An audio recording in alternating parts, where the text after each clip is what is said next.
ទ្វាបន្ទប់ឥឡូវយើងមកមើលតើទ្វាបន្ទប់ដែលមិនល្អនោះយ៉ាងណាបាទទី1ទ្វាបន្ទប់ទ្វាបន្ទប់បែរមុខទៅមុខផ្ទះបែរមុខទៅទ្វាធំបាទបន្ទប់នៅតាណាក៏ដោយឲ្យតែបែរមុខទៅចំខាងមុខ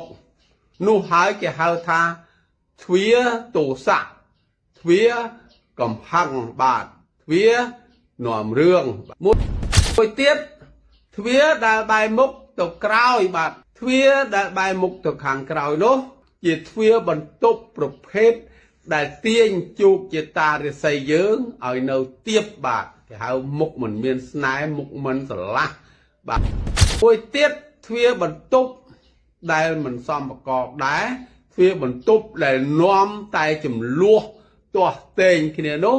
គឺទ្វាបន្ទប់នៅបន្ទប់នៅខាងនេះមួយបន្ទប់នៅខាងនេះមួយហើយទ្វាបាទទ្វានៅចំគ្នាបាទនេះជាគេហៅជាប្រភេទទ្វាបន្ទប់ដែលនាំតែរឿងនាំតែចំនួនបាទ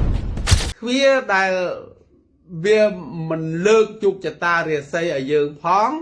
ទ្វាដែលនាំឲ្យអោនថយផ្នែកសេដ្ឋកិច្ចផ្នែកលុយកាក់ផងបាទទ្វាដែលនាំឲ្យវិញ្ញាណចូលយើងហៅថា